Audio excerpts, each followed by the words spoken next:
Hey everybody, this is Brandon with Love to Hate, Kiefer for Perez, and Cigars in Cinema. Got a question to ask you.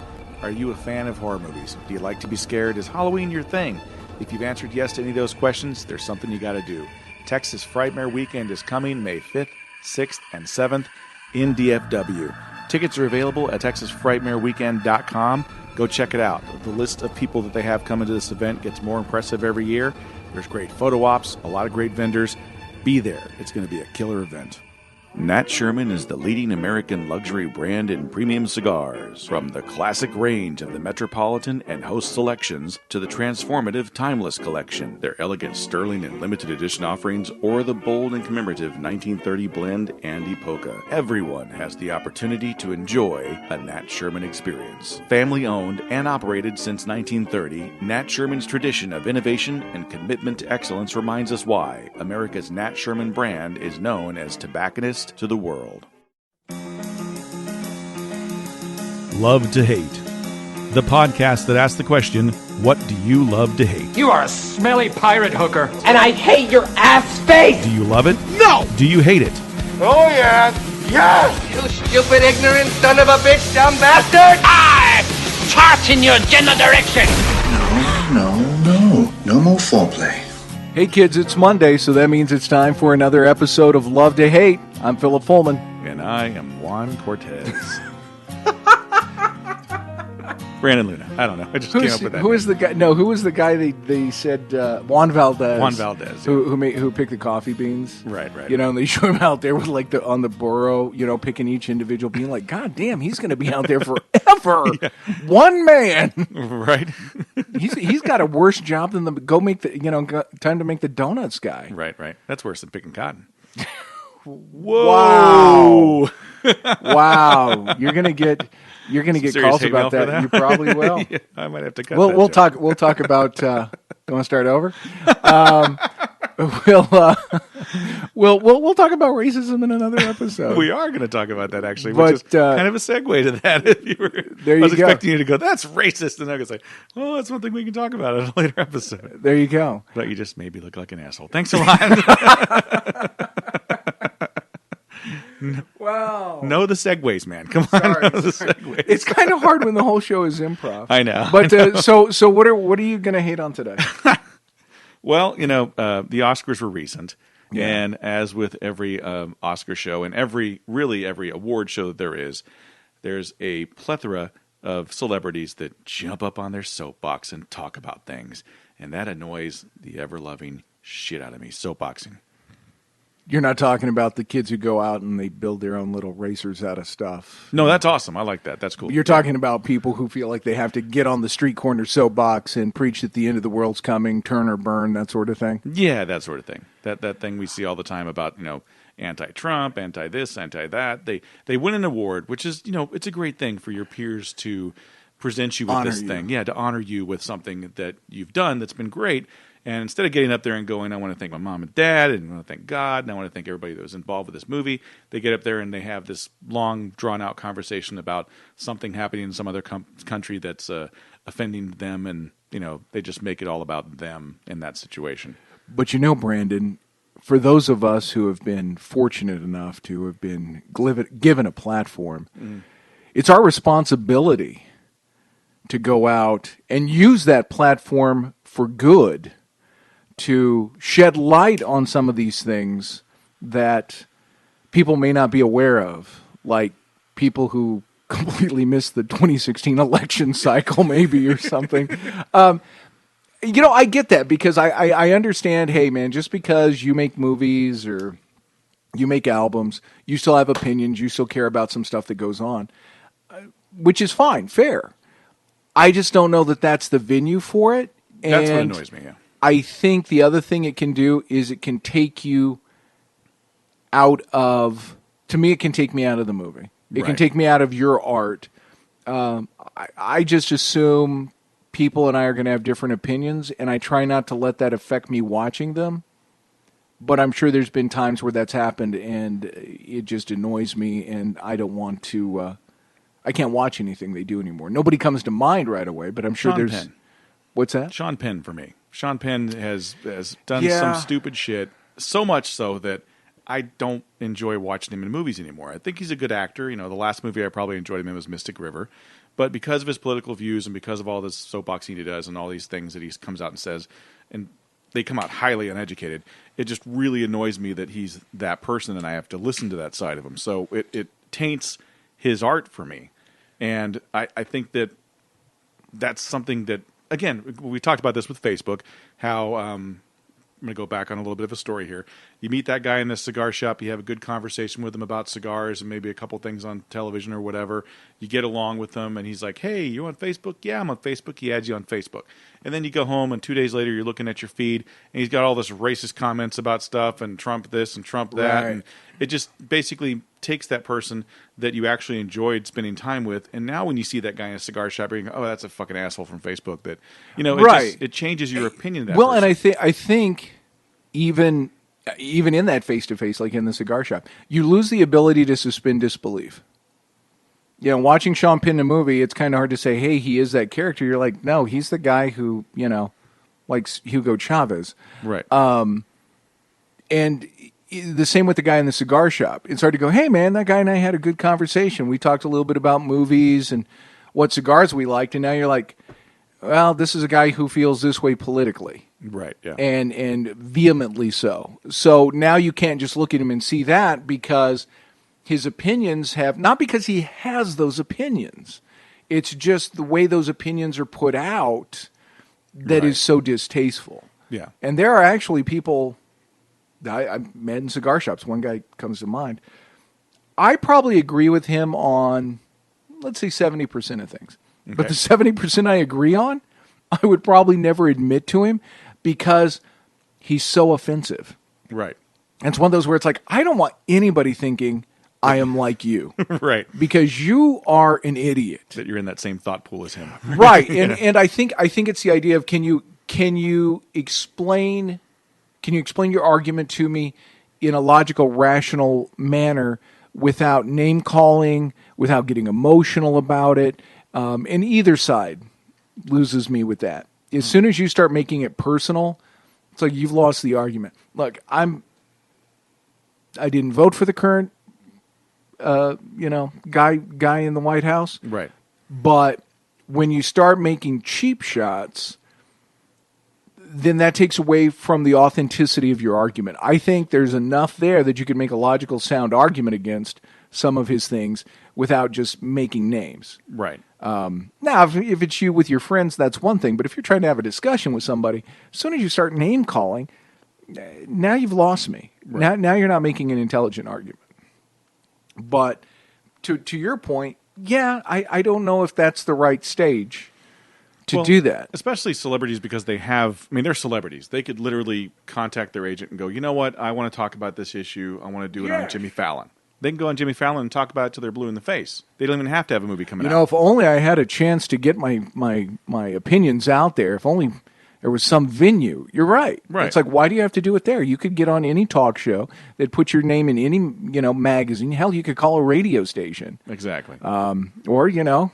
But they hijack these events, that are supposed to be about movies in general, or music in general, and honoring music and musicians and actors, and turn it into this ugly thing that ends up being a news story that goes on for forever, and then I have to see it all the fucking time. If they really want to make their opinions known, they should get a damn podcast. Right. It's like, go ahead and try that.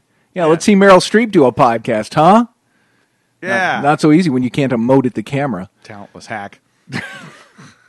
As far as podcasting goes, I don't know about. I don't know. Actress. She's pretty good. She's all right. She's all right. But yeah, so that's... She's no Dawn Wells. Yeah. Sorry, that was the only thing that was the only thing I could pull out. Like, who's not a good actress like Meryl Streep? Like, yes, I went with Mary Ann from Gilligan's Island. There you go. She's she's hot though. She was. You got to meet her. Mm-mm. No, you didn't get to meet her. Who'd you meet? I met Yvonne Craig from. Oh, okay. From Batman. Oh, I thought you met her. No, I thought you had a picture of her up there somewhere. Nope. That's Yvonne Craig. Too bad. Yeah. There's going to be another convention coming up in March. I'm not going to be able to Speaking of which, my daughter and I thought of a perfect convention for us to do. We need to make this happen. Old Con. Just get all the old people that are about to die and have them come to this con so you can get your signatures before they die. Hey! All the old celebrities. You have to be 70 or above to go to the con. Wow. Old con. Old con. What if they're in dodgy health? Then, I don't know. They just need to come. Because how many of those people are, Stan Lee's doing the last one here in Dallas. Kind of really want to go to that, but I do too. But Stan Lee at the con's not going to get up on a soapbox and talk about Trump. It's not what he's going to do. He's going to be there. No, because he's there because it's like this is about comic books. Mm-hmm. And also, when you think of Stan and the way he approached comic books at the time, he was able to write about issues that were affecting the country, but in such a way that he used the comic story as a metaphor. Right. The X-Men's about discrimination and racism. Right. He didn't write about, racism and discrimination, say, hey, this is bad, you shouldn't do it. He put it in a story to show here's how it affects people. Right. So pretty heady he stuff was for able, kids. he was able to get his message across without jumping up on a pedestal, saying, here's how I feel. Gene Roddenberry's pretty effective at that, too, with Star Trek, if you watch the old Star Trek episodes. Very much so. Yeah, I forget who it was. I was talking to maybe my buddy Josh. We were talking, though, about if you really look at, especially Next Generation, a really good example of communism, a functioning communism, like where it would actually work, not just on paper, right? But it's like, yeah, this is actually communism pretty much, but it's working. Right. But you don't get that in real life. Yep. There was spreading the message of space communism across the galaxy. There you go. There's I think it's still on Netflix. Trouble on the Bridge. It's a documentary. Shatner hosted. Of course. Yeah. But about when they were doing Next Generation, and Roddenberry's vision of the show, and it takes place after the original Trek, of course. So in that time, mankind has evolved even more to where there's no jealousy, no greed, no hatred, no envy, no story. Basically, that's what the writers came back and told him. Right. They're like, Gene, there's no conflict. Exactly. He's like, no, but there'll be. And they're like, no, there's no conflict. You have to have conflict between people. If everybody is this good, we have nothing. Right. You've got to have that conflict between people. And so that was a constant fight of Gene wanting to write these ideal, perfect people. It's like, so what are they going to do? Right. They all agree. Mm-hmm. That's travel pretty around space, boring. meeting new aliens. Yeah, it's like having tea together. Yeah, that's basically it. That's pretty boring, actually. So, and I think you saw that eventually some of the writers, they were able to get in. Hey, yes, they get along, but just like in any healthy relationship, it's like you can have a disagreement without it affecting the quality of the friendship or the relationship when it's done respectfully, mostly without name calling. An alien spore that shot someone in the face, and now they're bad, and yeah, there you go. Yeah, but it wasn't really him. Yeah, he was controlled by the alien spore. Yep. But that's the other thing is being able for them to have an argument, a disagreement, a conversation without it changing how they feel about one another, still respecting one another. And I think that's because you're able to do it without getting personal. Once an argument gets personal, right, then I'm totally out. It's like, wait, I can disagree with you, but now that you're attacking my personality, now you're calling me into question because I simply take a different side. And I find that with, again, either side, right, left, doesn't matter. They start attacking the individual from their soapbox. And it's like, yeah, now I'm out. Right.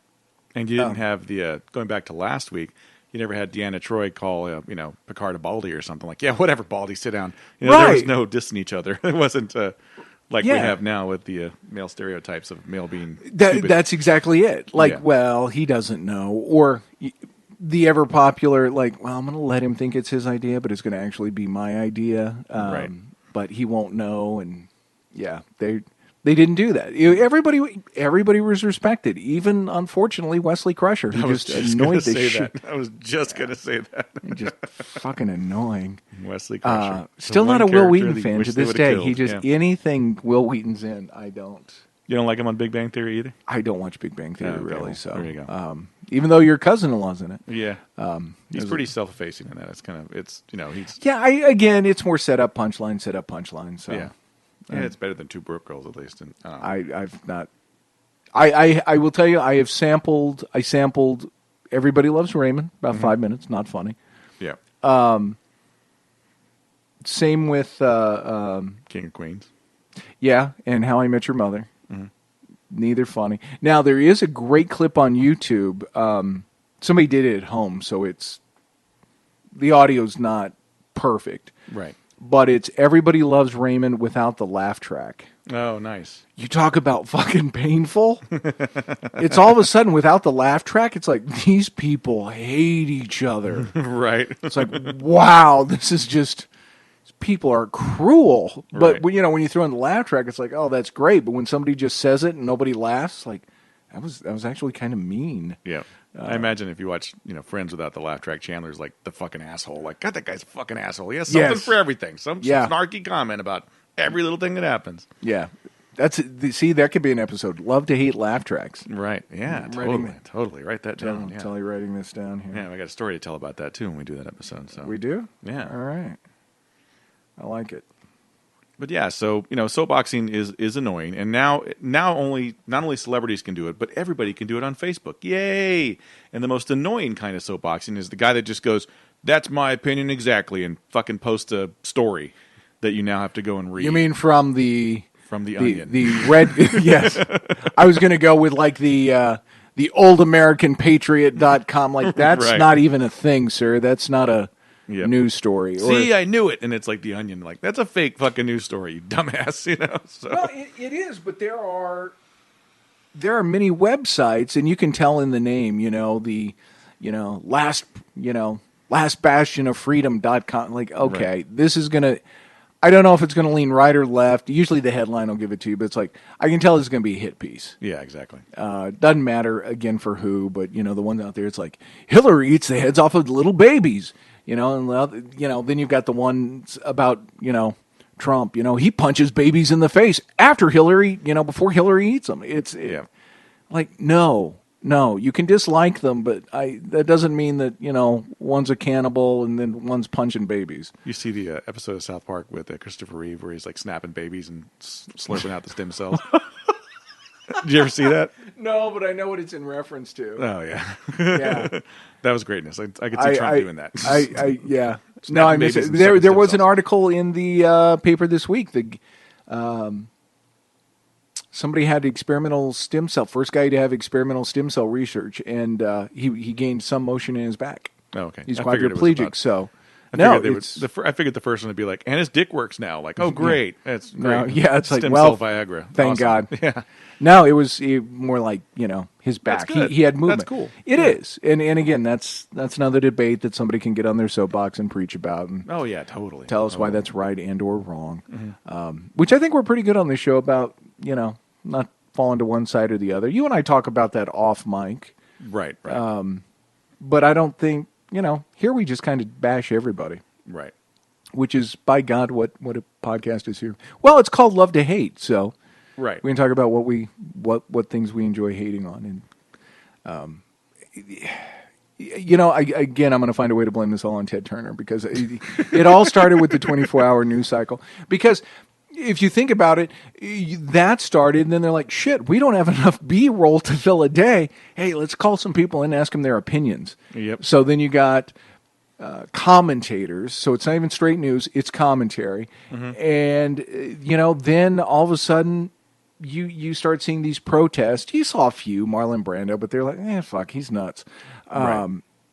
But now every actor seems to want to get up and make a statement about something. And now, to your point about Facebook, local news, well, national news too, they get your Twitter comments. Right. Hey, Chuck from Des Moines has this to say. Like, I don't just why am I reading his Twitter feed if I'm watching news? Right. It shouldn't be happening. Nope, it shouldn't. And I know the answer to this, but I'm going to ask you anyway. Do you think all of this, the ability to put our opinions out there, has caused us to overvalue our own opinions? Definitely. Yeah, definitely. Everybody has an opinion and everybody's right now. That's the Yeah, problem. that's- And that's what starts all the arguments. And It's not making us a better country. It's dividing us, Yeah. substantially, really. I must be right. I had 80 people like my post. Right. So it has to be, Yeah. the way everybody feels And about it. I know people that sit there. I mean, I've seen guys do that in cigar shops. They'll sit there and go to Facebook and just like on the feed, just heart, heart, heart, heart, heart, every single post. Not even reading it. You don't even. It could be like, I just killed a woman and chopped her up and stuck her in my trunk. Heart. It's like you're not even reading the damn post. Right.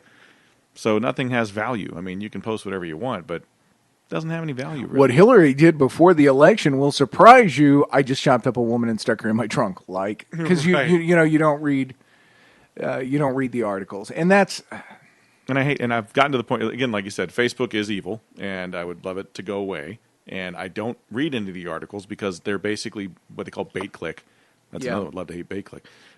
Just Writing that down. You hit a button, you get the article. It's half of one little paragraph, and you have to hit the next button, which then gets you 5 other advertisements, so you can get to the next page of the article. And then the worst ones are the ones that don't even discuss what the article is supposed to be about. So now you just instead of reading the article, just go to the comments and see what people say, like it's a bullshit bait and click, whatever, or just avoid it altogether. Yeah. Basically what I do. So I don't. That's part of why Facebook's worth so many millions, because there's all those people paying for advertising out there. yeah, that's very much a big. I giant liked marketing it when tool. I found people who I'd gone to college with, and it's like, hey, catching up. What have you been up to? Oh, look, you got kids, and hey, that's great. That was enjoyable. Right. Maybe you put up a funny picture that represents you or something like, hey, I like these books. Yep. Something like that. But now it's all ads. Mm-hmm. That's it. But sadly, we're probably in that demographic that's still on Facebook. The kids have left it. Yeah. Oh yeah. And I think that it's all Snapchat now. They're all Snapchat and Instagram and whatever other weird shit is out there. There's Yeah. a bunch of them that we don't know about as parents. Yeah, that's true. But what does that say about us? We just again, it became like our newspaper. Right. We started just reading that, and again, reading it for the same reason we watch certain news channels or avoid others. Oh, this one agrees with me. Right. Not I agree with that article. This one agrees with me. Mm-hmm. So then we're going to. You remember when cities this large used to have more than one newspaper? Oh yeah, El Paso even used to have Really? more than one, day and evening, and Wow. usually you had one that was more Democratic, one more Republican. Well, I'm saying like two definitive newspapers. Yes, that's Instead of, what I'm Houston saying. Chronicle and Houston Post. Yeah, no, El Paso had the Times and the Herald Post. Herald Okay. Post came out in the Yeah. evening. But you had one that was a little more one way, one a little more the other. Yeah. And it was great because you got, you were designed to get both sides. Right. I still read the paper when I'm on the road, but it's USA Today, so it's snippet paper. It's nothing. The Mick paper. Yeah, the Mick paper. But then if there's anything that's interesting to me, I have to go online and read it somewhere else, Huffington Post or whatever. That's a liberal website, Brandon. I know it is. I'm just messing with you. But you I know was what? waiting for you to say something. Yeah. But you know what? The thing is, you can read the Huffington Post, and unless you read it with blinders on, go, yeah. You can read an article and go, okay, that's skewed a little bit, or, they're using a few adjectives here to try to make it sound one way. And then you can go to another news source, read an article on the same subject, and get a little bit different takeaway and kind of round out the story. So is proofreading not a thing anymore? Is that just something that went away? Is there nobody that has that job nowadays? As far as on websites? Yeah, on websites, so this on is, newspapers. This is what I learned. Person I worked with, she has a friend who worked, I don't know if she still does, at the morning news in the travel department. Mm-hmm. And they did away with all editors. Oh my God. So basically her job, and she was straight up writer and would submit to the editor, who would then proof and then send it to copy. Because everything's digital now, she had to write, proof her own copy, and then post it. Wow. And then they would take that and publish it in the weekend when they do the travel section. That's so crazy. Yeah. And as well as I do, as somebody who writes, you can read your stuff 1,000 times, and then one other person reads it like, hey, did you mean to do it? Like, oh, son of a... How did I miss that? Because you know what it's supposed to say, Yeah. and you totally overlook it. Well, and again, the way your brain works is you read it, and you're reading it how it's supposed to be, but Right. you've written it the wrong way. And Yes. you've seen those things where they'll mix letters up and stuff. And I've seen those on Facebook all the time. Yeah, exactly. So, totally. I mean, I've seen mistakes in AP Press stuff. I mean, come on, guys. Associated Press has typos and stuff in it. That's pretty bad. I think it's that cost savings. They got to get rid of the editors. What's this world coming to? That's the beauty of doing a podcast. This is relatively inexpensive Right. for the price of just a couple of cigars. Yeah. True story. You can't beat that. And you're going to get fair and biased. I was going to say fair and balanced. We're pretty biased. No, we're hating on stuff, so yeah. Yeah, that's true. Yeah, that's. But you listen to it because it's entertaining, so. That's what it's supposed to Hopefully. be. Yeah, I think so. Well, there you go. I listen to us. Do you? Just to So go, do I, Oh, yeah. I said that? Shit. Yeah, I do that. Hopefully no one hears that episode. I do where this- said the thing about the black people. I do the same thing. I'm like, I walked all over Brandon's line there. It's like, oh, I said that word too much. No, I gotta. Yeah, I go back and critique the whole thing. Yeah, I do too. Yeah. That's part of it, though. I mean, you can't. Did you do that in radio at all, or not really? Oh, dude, I pissed so much. I was horrible. Yeah. It was, if they needed a spot in half an hour, Oh, God. 25 minutes in, and they're like, it's your 27th take. I'm like, I think I can get it better. And they're like, the last 12 were fine. We would have taken any of those. I'm like, no, I really think, I think I'm ready. None of them were ever good enough. Yeah. And finally, somebody actually would have to step in and go, that was the one. You're fine. Just Yeah, you can't do voice acting. Sorry. Just let it go. Especially at Funimation, you got to get it in one take. Well, and I think if it's in that situation where I'm not in control, I'm fine. Right. Because it's not me going back and right away listening to it and going, ooh, I don't like that. Ooh, it's somebody else. It's their job to go in and correct, and they just let it go. Yeah, there's times when I listen to my stuff on the whatever various cartoon I'm on. Right. And I'm like, wow, that was a choice. Okay. Wasn't the right choice, but that was the choice I made on that particular line. I see, and I would love to do that, but I can't do voices to save my life. Right. So, yeah, that wouldn't really work. Sadly, I'm only good as me. Yeah. But that's good enough, though. Oh, We like you. thanks, So, buddy. yeah. And that's the royal we. So. Okay. Send your cards and letters. Right. So, wow, another half hour. Yeah. Hope you kids enjoyed the last half hour. Hopefully it made your Monday a little bit better. That's all we can hope for. Yeah. And if you're wanting to, listen to us on Tuesday, you could re-listen to this episode and critique it like I will. Or go back and listen to some old episodes. Mm-hmm. Where would they do that, Brendan? You would go to iHeartRadio. We're fancy. We're on there. You go to iTunes and get the episodes there. Subscribe. You can also go to YouTube and listen to the episodes there. And, if you have that Facebook thing, that evil empire that is Facebook, you can listen to the episodes there and like our Facebook page. Yeah, because we're on there. Yeah, we are. And we got a Twitter feed, too. So go to Corporate Love to Hate Salads. Pod and, tweet us there. Let us know what you think of the episodes. Shoot us some ideas. There you go. We're always looking for ideas to add to the list. Thanks for spending some time with us, kids. We'll talk to you next week. See you then. Or I guess listen to you then. Hear us then. Whatever it is. Yeah. I'm not sure.